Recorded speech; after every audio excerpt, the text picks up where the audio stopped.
আসসালামু আলাইকুম। আমরা এখন দেখব সমাজসেবা অধিদপ্তর পরীক্ষা 2018 এর প্রশ্ন সমাধান লিখিত পার্টের। সেই ক্ষেত্রে অঙ্ক শুরু হবে 52 নম্বর অঙ্ক দিয়ে। 52 নম্বর অঙ্ক ছিল 10,000 টাকার 2 বছরের চক্রবৃদ্ধি সুদ এবং সরল সুদের পার্থক্য 288 টাকা হলে সুদের হার কত। তো আমরা জানি সরল সুদের ক্ষেত্রে I = NPR। তো এখানে N দেওয়া আছে 2 বছর, P দেওয়া আছে 10,000 এবং রেট অফ ইন্টারেস্ট দেওয়া আছে ধরি x।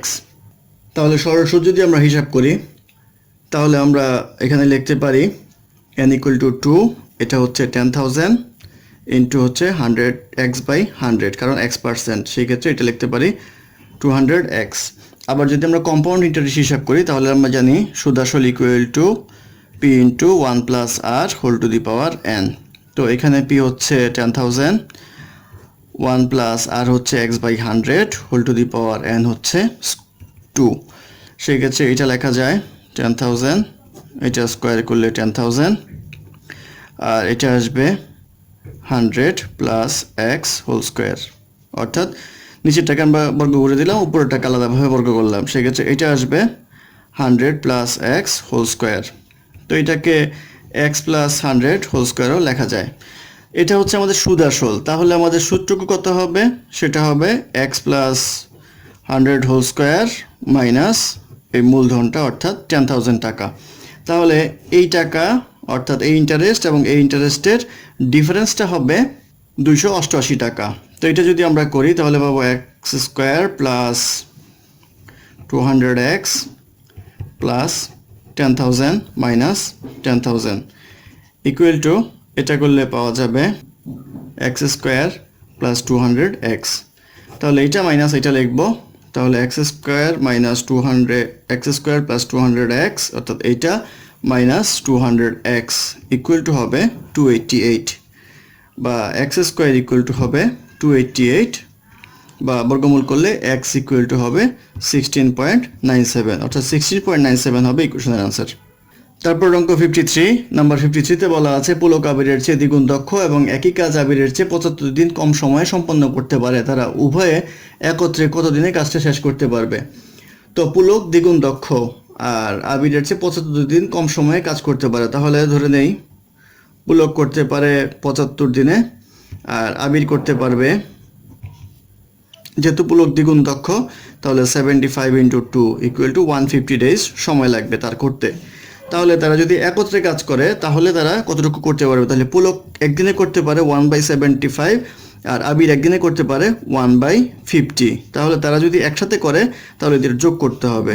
যোগ করলে আমরা 150 আর এখানে হচ্ছে 2 + 1 = 3/150 = 1/50, অর্থাৎ 1/50 পার্ট কাজ করতে পারবে একদিনে। তো আমাদের 1/50 পার্ট কাজ করতে পারে একদিনে, তাহলে সম্পূর্ণ কাজ করতে পারবে হচ্ছে 50 ডেজে, অর্থাৎ 50 দিন সময় লাগবে। এই 50 দিন হবে ইকুয়েশনের আনসার। তারপর অঙ্ক 54 নাম্বার 54 এ বলা আছে 2x - 2/x = 3 হলে x² + 1/x² = কত? তো এখানে আমরা যদি করি তাহলে এখানে যদি 2 কমন নেই তাহলে পাবো x - 1/x = 3, বাই 2টাকে ওই পাশে ভাগ করে নিয়ে যাব, -1/x = 3/2। এখন এটার মান বের করতে বলা হয়েছে। এটা ইকুয়াল টু আমরা জানি x - 1/x whole square plus 2ab। এখানে যদি আমরা মান বসাই তাহলে পাবো 3/2 হোল স্কোয়ার প্লাস 2, এটা পাওয়া যাবে 9/4 প্লাস 2 = 4, 9 + 8 17/4, অর্থাৎ 17/4 হবে ইকুয়েশনের আনসার। তারপর অঙ্ক 54 এ বলা আছে 6x + 1 / 15 - 2x - 4 / 7x - 1 = 2x - 1/5। তো এটা সমাধান করতে হবে। 6x + 1/15 মাইনাস এটাই পাশে নিয়ে আসবো 2x - 1/5 ইকুয়াল টু, এটাকে ডান পাশে নিয়ে যাব 2x - 4/7x - 1, বা এটা 15 হবে লসাগু, তাহলে 6x + 1 মাইনাস 3 গুণ করলে 2x - 1 equal to 2x - 4 7x - 1, বা 6x + 1 minus 6x minus a plus 3 by 15 equal to 2x minus 4 7x minus 1 বা এটা কাটা সেই ক্ষেত্রে আসবে নিচে 4 15 আর 2x minus 4 divided by 7x minus 1 বা এটা ক্যালকুলেশন করলে 15 into 2x minus 4 equal to 4 into 7x minus 1 বা 30x minus 60 equal to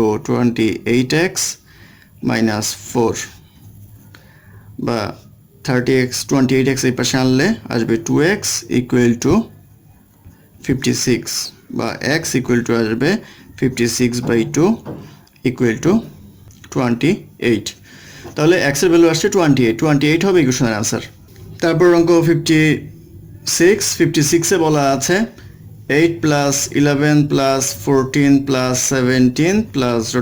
ধারাটির কোন পদ হচ্ছে 392 অর্থাৎ 392 হচ্ছে কত নাম্বার প্লেসে আছে সেটা আমাদের বের করতে হবে তো আমরা জানি n-তম পদ equal to a plus n minus 1 into d a হচ্ছে প্রথম পদ হচ্ছে এখানে 8 n এর ভ্যালুটা আমরা বের করব -1 into d হচ্ছে ডিফারেন্স অর্থাৎ 11 থেকে 8 ডিফারেন্স 14 থেকে 11 ডিফারেন্স এটা হচ্ছে 3 সেই ক্ষেত্রে এটা হবে n-তম পদ আর n-তম পদ প্রশ্ন দেওয়া আছে 392 সেই ক্ষেত্রে সমীকরণ এটা হবে তো এখানে যদি ক্যালকুলেশন করে একটু ঘুরিয়ে লিখে নেই তাহলে আমাদের সুবিধা হবে করতে 3 into n minus 1 equal to 392 3 into n minus 1 equal to 392 minus 8 equal to লেখা যায় 384 বা n minus 1 equal to 384 divided by 3 equal to আসবে 128 তাহলে n equal to 128 plus 1 equal to 129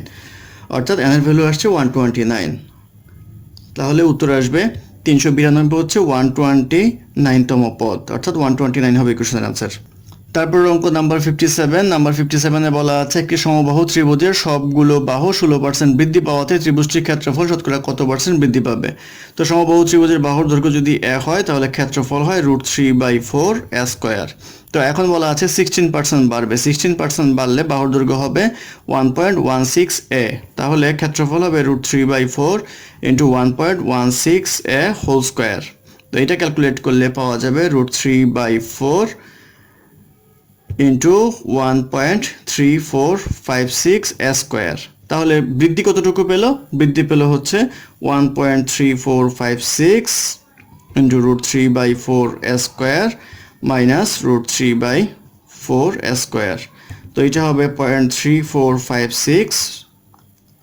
√3/4 a square এটা বারবারই রাখার কারণ হচ্ছে আমাদের কাটাকাটি করতে সুবিধা হবে তো এইটুকু হচ্ছে আমাদের বৃদ্ধি পেল তো আমাদের জিজ্ঞাসা করেছে শতকরা কত বৃদ্ধি পেল তাহলে 0.3456 √3/4 a square divided by √3/4 a square into 100 তো এটা করলে পাওয়া যাবে 34.56% অর্থাৎ 34.56% ক্ষেত্রফল বৃদ্ধি পেল এটাই হবে ইকুয়েশনের आंसर ধন্যবাদ আমাদের সাথে থাকার জন্য আমাদের চ্যানেলটি ভালো লাগলে অবশ্যই সাবস্ক্রাইব করবেন এবং আপনাদের ফ্রেন্ডদের জানাবেন এবং অঙ্কে কোনো সমস্যা থাকলে অবশ্যই কমেন্ট বক্সে কমেন্ট করবেন আমরা চেষ্টা করব সেটার কারেকশন বা সমাধান পুনরায় দেওয়ার জন্য ধন্যবাদ